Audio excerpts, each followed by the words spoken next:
Bienvenidos a la segunda sección de la clase homilética, el arte de la predicación. Quedamos pendientes en la primera sección en lo que respecta a la seguridad de salvación como evidencia de conversión. Hablamos del predicador. La seguridad de salvación en el predicador como evidencia de su conversión. Testimonios para los ministros, página 443. Dice, seremos una reforma, o más bien, necesitamos una reforma cabal en todas nuestras iglesias. El poder convertidor de Dios debe entrar en la iglesia. Buscad al Señor con todo fervor. Quitad de en medio vuestros pecados y quedaos en Jerusalén hasta que seáis investidos de poder de lo alto. Nadie permita que su seguridad con respecto a la eternidad dependa de una mera posibilidad. No permitáis que este asunto quede en peligrosa incertidumbre. Os preguntamos a vosotros, o más bien, preguntaos a vosotros mismos con fervor, ¿estoy yo entre los salvados o entre los perdidos? ¿Estaré en pie o no estaré? Solo el limpio de manos y puro de corazón estará en pie en aquel día. Así que, según la indicación de Dios a través de nuestra hermana Elena de White, debemos tener certeza, seguridad de nuestra salvación personal. ¿Qué de la capacidad de expresión y de hilación de ideas en relación a características básicas del predicador? Capacidad de expresión y de hilación de ideas. Es decir, que se entienda lo que quiere decir, lo que va diciendo, una cosa con otra. Algunas citas sobre la importancia de la buena pronunciación. La verdad no debe ser echada a perder por ser comunicada mediante una pronunciación defectuosa. Evangelismo, página 482. De Elena de White. La verdad no debe ser echada a perder por ser comunicada mediante una pronunciación defectuosa. Otra, página 483 del mismo libro. Todos los obreros, ya sea que hablen desde el púlpito o den estudios bíblicos, deben aprender a hablar en forma clara y expresiva. Otra más, misma página, mismo libro. El que lee la Biblia ante la congregación debe ser capaz de leer con una cadencia suave y musical que encante a los oyentes. Este no es solo para el predicador. Repito, el que lee la Biblia ante la congregación debe ser capaz de leer con una cadencia suave y musical que encante a los oyentes. La misma página 483. Dice, debe convencer e impresionar. Dice, el arte de leer correcta y con énfasis, con el énfasis debido, es del más alto valor. Repito, el arte de leer correctamente y con el énfasis debido es del más alto valor. No importa cuánto conocimiento se pueda haber adquirido en otros ramos, si se ha descuidado el cultivo de la voz y de la forma de expresión para hablar y leer distintamente y en forma inteligible, todo ese conocimiento tendrá poquísima utilidad, porque sin el cultivo de la voz no es posible comunicar pronta y claramente lo que se ha aprendido. Continúa diciendo en la misma página, Evangelismo 483. Cuanto más expresión se pueda poner en las palabras de verdad, tanto más eficaces serán esas palabras para los que escuchan. Una debida presentación de las verdades del Señor es digna de nuestros esfuerzos más intensos. Realicen esfuerzos decididos para aprender a hablar correcta y enérgicamente los alumnos que se preparan para el servicio del Maestro, para que cuando conversen con otros acerca de la verdad o cuando se dediquen al ministerio público puedan presentar apropiadamente las verdades del origen celestial o de origen celestial. Sigue diciendo ella, algunos destruyen la verdad con gritos y chillidos. No hay ninguna razón para que el predicador grite. Esto lo dije yo. ¿Okay? Pero dice la cita, algunos destruyen la verdad con gritos y chillidos. De paso, antes de continuar con la cita, alguien dijo alguna vez, si el argumento es débil, grite. Eso dice mucho. Si el argumento es débil, grite para que llame la atención. Porque el argumento no la está llamando. Volviendo a la cita.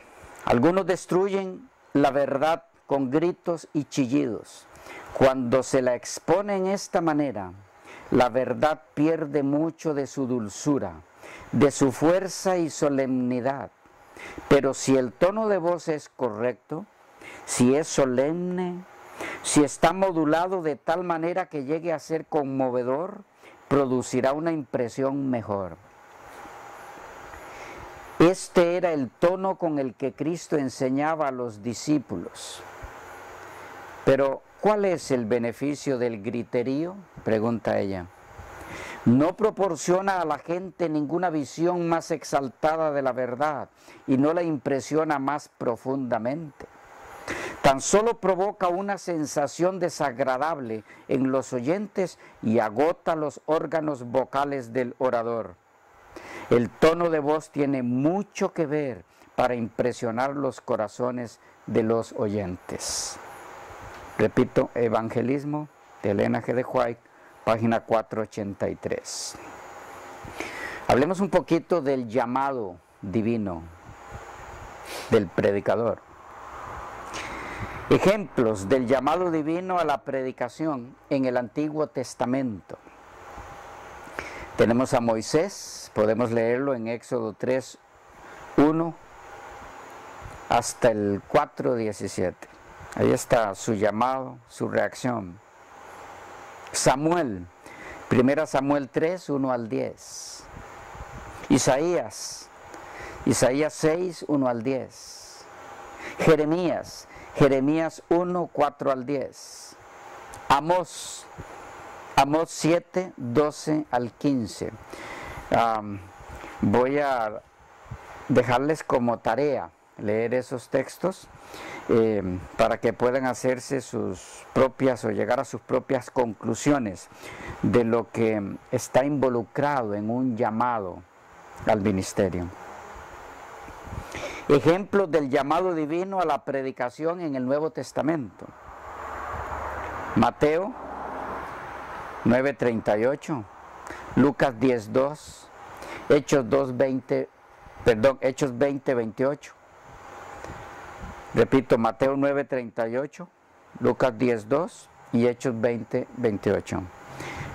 Léanse esos llamados al ministerio y encontrarán allí en forma personal grandes lecciones. Si te estás sintiendo llamado a ese ministerio sagrado. Consecuencias funestas de la predicación sin llamado divino. Hay consecuencias funestas para los que se dediquen a la predicación sin haber sido llamados a eso. 1. Quien lo haga descubrirá muy pronto que no tiene mensaje. Un mensajero sin mensaje es tan inútil como una lámpara sin aceite. 2.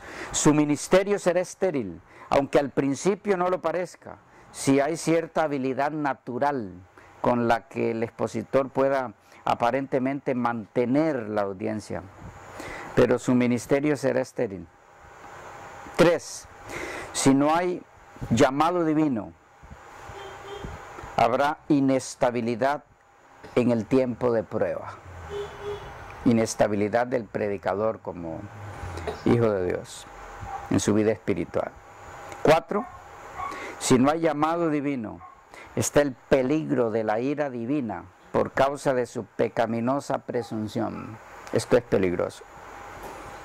Quiere decir que es peligroso predicar el evangelio sin haber sido llamado a predicarlo. Sí lo es, porque solo puede predicarse siendo un instrumento de Dios. Si no soy un instrumento de Dios, el lanzarme a predicar el evangelio que yo mismo no he conocido es muy peligroso. Hablemos de las evidencias del llamado divino al ministerio de la predicación.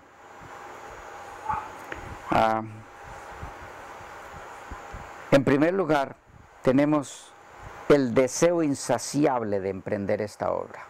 ¿Cómo sé yo que Dios me llamó a predicar su evangelio? Debe haber un deseo insaciable que nada lo llena de emprender esta obra. No hay satisfacción, no hay tranquilidad a menos que se haga. Esto podemos verlo en 1 Timoteo 3:1. Según Spurgeon, este llamado debe caracterizarse o distinguirse por varios elementos. A decir verdad, 13. Repito, según Spurgeon, el llamado al ministerio se caracteriza o se distingue por 13 elementos que se van a dar en el caso del predicador. ¿Cómo sé yo que Dios me llamó al ministerio de la predicación de la palabra? Número 1, meditación. Habrá en ese personaje llamado por Dios para predicar su evangelio tiempo suficiente para la meditación. 2, desinterés personal. Sus propios intereses personales van perdiéndose. 3, persistencia. Persistencia. No es una persona que se echa atrás bajo cualquier circunstancia difícil. Persistencia. 4, sentido de urgencia. El predicador llamado por Dios sentirá eso, urgencia de predicar el evangelio por el corto tiempo que queda. 5, convicción del deber de predicar. Pueden hallar eso en hombres de Dios, como lo registrado en Hechos 4, 18 al 20 y 1 Corintios 9, 16. Convicción del deber de predicar, que llega a dominar la mente del predicador, esa convicción. El que es llamado por Dios para el ministerio de la palabra tendrá esta suprema convicción: tengo que predicar. Pero esa convicción va a ir unida a los puntos anteriores y a los que siguen. Cuidado, algunos han llegado a esa conclusión de que tienen que predicar y no tienen sosiego mientras no prediquen, pero resulta que al predicar no tienen mensaje. Entonces debemos ser cuidadosos. No es un asunto al que el predicador llegó por su propia convicción. Él está convencido de que así es. No es simplemente eso, tiene que haber otras evidencias.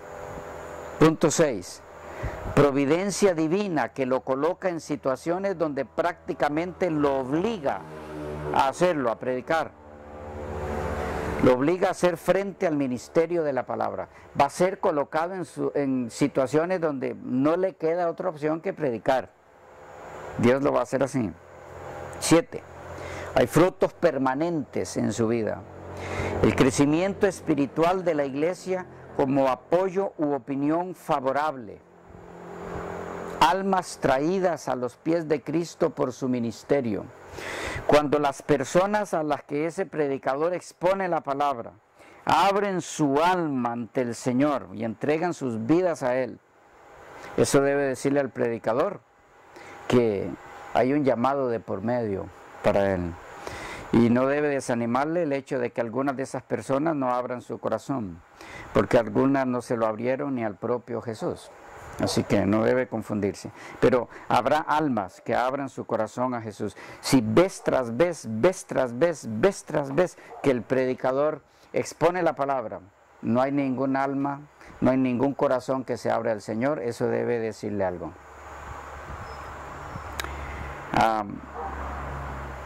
En el libro El Sermón Eficaz de James Cram, la página 48, dice así, en este sentido, de lo último mencionado: es para mí una maravilla el que haya hombres que se hallen a gusto predicando año tras año sin lograr una conversión de los oyentes. No tienen entrañas que los muevan a compadecerse de los demás, carecen del sentimiento de responsabilidad, se atreven por una vana y falsa representación de la soberanía divina a dejar que caiga el vituperio sobre su Señor, o tienen la creencia de que Pablo planta, Apolos riega y Dios no da aumento alguno. En vano son sus talentos, su filosofía, su retórica y aún su ortodoxia, sin las señales que les deben seguir. Profetas cuyas palabras carecen de poder, sembradores cuyas semillas todas se secan, pescadores que no cogen peces, soldados que no combaten, ¿son estos hombres de Dios? Seguramente valdría más ser rastrillo de lodo o escoba de chimenea, antes que hallarse en el ministerio como un árbol enteramente infecundo. La ocupación más baja proporciona algún beneficio a la humanidad, pero el hombre miserable que ocupa un púlpito y no glorifica a Dios haciendo conversiones es un cero social, un borrón, un mal de ojos, una calamidad. Es caro por la sal que se come y mucho más por su pan. Y si llegara a quejarse de la pequeñez de su salario, su conciencia, si tiene alguna, podría bien contestarle: ni aún lo que tienes mereces. Puede haber tiempos de sequía, y hay. Años de amargura pueden consumir lo adquirido en años anteriores, pero con todo, habrá frutos de que echar mano, y frutos para la gloria de Dios. Y en el entretanto, la esterilidad transitoria hallará al alma presa de angustia indecible. Hermanos, si el Señor no os da celo por las almas, dedicaos a cualquier cosa que no sea el púlpito. Tomad el banco de zapatero o la cuchara del albañil, por ejemplo, si es que estimáis en algo la paz de vuestro corazón y vuestra futura salvación. Hay demasiadas cosas aquí presentadas por este autor. Punto 8. Octava evidencia del llamado divino al ministerio de la predicación. Autoridad. El llamado al ministerio dará a ese expositor o a esa expositora autoridad. ¿Y qué es lo que da autoridad al predicador o predicadora? La preparación suficiente, el dominio del tema, la escogencia de temas de altura, el fuerte fundamento bíblico en el que se basa su mensaje, la hilación de ideas ideas correctas, propósito definido, vivencia personal del mensaje. Y repito para los que gustan anotar, lo que da autoridad al predicador bíblico: preparación suficiente, dominio del tema, temas de altura, fuerte fundamento bíblico, hilación de ideas, ideas correctas, propósito definido y vivencia personal del mensaje que predica. 9. Novena evidencia del llamado al ministerio: amor y sensibilidad hacia la audiencia. Esto es un deseo intenso de beneficiar al pueblo de Dios con su predicación, aun cuando el mensaje sea exhortativo. Y este amor a la audiencia lo va a captar la audiencia. Cuando la audiencia siente que lo que recibió fue una pedrada, eso debe decirle al predicador que hay algún problema con su llamado al ministerio.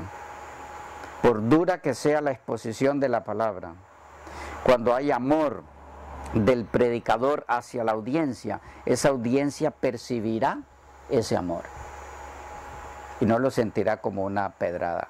Si es exhortativo el mensaje, llegará a sus corazones. 10ª evidencia: humildad. Esto es básico, humildad. 11. Actitud amistosa, de tal forma que la audiencia se sienta cómoda con su presencia. ¿Han visto ustedes predicadores que prácticamente pasan todo el sermón enojados, como peleando con la audiencia? Esto es extraño. Debe haber actitud amistosa del predicador con la audiencia, de tal forma, repito, que la audiencia se sienta cómoda con su presencia, que no sienta que tiene alguien que está peleando con ella al frente, sino un amigo. 12. Capacitación de la atención general o individual, o más bien captación de la atención general e individual.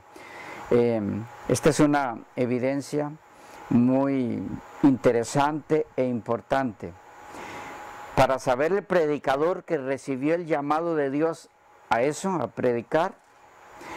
Él tiene que tener la certeza de que capta la atención general de su audiencia e individual. Pero si él está exponiendo y el grueso de la audiencia está en otro nivel, en otra área, no está en la atención a él, eso debe decirle que hay algún problema. Y como punto 13, de último, no por ser menos importante, sino más bien uno de los más importantes: la buena apariencia personal. La buena apariencia personal. Esto es de mucha importancia. Hay aquí muchos detalles en los que yo personalmente no voy a entrar, pero sí por lo menos algunos.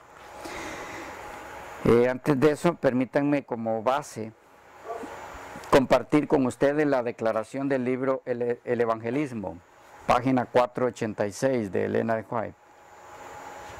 En cuanto a esta área, la apariencia personal del predicador, dice ella: la personalidad del evangelista. Según la luz que he recibido, el ministerio es un oficio sagrado y exaltado, y los que aceptan esta posición debieran tener a Cristo en sus corazones y debieran manifestar un ferviente deseo de representarlo dignamente delante de la gente en todos sus actos, en su manera de vestir, en su conversación y hasta en su manera de hablar. Nuestras palabras, acciones, comportamiento e indumentaria, todo en nosotros debiera predicar. No solo con nuestras palabras debiéramos hablar a la gente, sino que todo lo que pertenece a nuestra persona debiera ser un sermón para ellos. Un ministro que es descuidado en su indumentaria, con frecuencia ofende a las personas de buen gusto y de sensibilidad refinada. Los que están en falta en este sentido debieran corregir sus errores y ser más cuidadosos. Al final se descubrirá que la pérdida de algunas almas será debido a la falta de pulcritud del pastor. La primera impresión que tuvieron de él los afectó desfavorablemente, porque de ninguna manera pudieron relacionar su apariencia con las verdades que presentaba.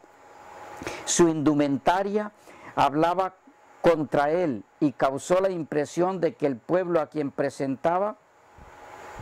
representaba, era un conjunto de gente descuidada y que no se preocupaba de su vestimenta, de modo que sus oyentes no quisieron saber nada con esa clase de gente. Gusto, color y entalladura. Sigue diciendo la cita. Algunas personas que ministran en las cosas sagradas disponen de tal manera su ropa sobre su persona que por lo menos en cierta medida eso destruye la influencia de su trabajo. Hay una evidente falta de gusto en la elección de color y de ajuste en la entalladura. ¿Qué impresión se causa con esta manera de vestir? Es que la obra a la que se dedican no es considerada de carácter más sagrado o elevado que un trabajo común, como sería la tarea de arar el campo. El ministro, mediante su ejemplo, rebaja las cosas sagradas al mismo nivel de las cosas comunes. Y termina diciendo, la ropa negra u oscura sienta mejor al ministro cuando éste está en el púlpito y realizará una mejor impresión sobre la gente que la que haría una combinación de 2 o 3 colores diferentes en su vestimenta.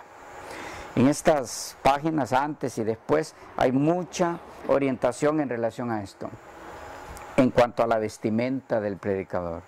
Hoy día esto se ha vuelto prácticamente de ninguna importancia, porque si ustedes miran a algunos de los más famosos predicadores en la actualidad,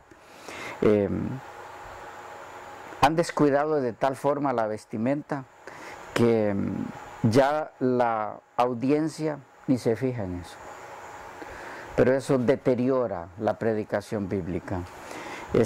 Yo no estoy diciendo que para que usted predique dignamente la palabra de Dios tiene que usar corbata necesariamente, que usted tiene que usar manga larga como se piensa en algunos círculos religiosos, y que si no usted es indigno de representar al Señor así. No me refiero a esas cosas. Estamos hablando de lo que es pulcritud, buen gusto, combinación de colores, limpieza, etcétera. Hay mucho material para leer en relación a eso. La apariencia personal del predicador. Es importante que tomes en cuenta eso como predicador, y no olvides que como te vistes, te tratan. ¿Ok? Eso significa que si quieres que te traten como ministro del Señor, debes vestir como tal. ¿Ok? Dignamente, representando dignamente al Señor. No hablamos de extravagancia, no hablamos de lujos. Recuerde que hablamos de una de las características, que es la humildad. ¿Ok? No confundamos las cosas. Si no tienes más pantalón que uno roto, entonces ponle un remiendo, pero bien hecho. ¿Ok? Que esté bien remendadito, que no se vean los hilos por todo lado, sino que el remiendo sea bien hecho. ¿Ok? Bien, a manera de ejemplo nomás. La otra sección en la que quisiéramos entrar entonces ahora, ya entrando más directamente a lo que es la homilética en sí, los propósitos generales de la predicación. Los propósitos generales de la predicación. Y para allí vamos en la tercera sección, que se nos volvió a acabar el tiempo en esta segunda sección.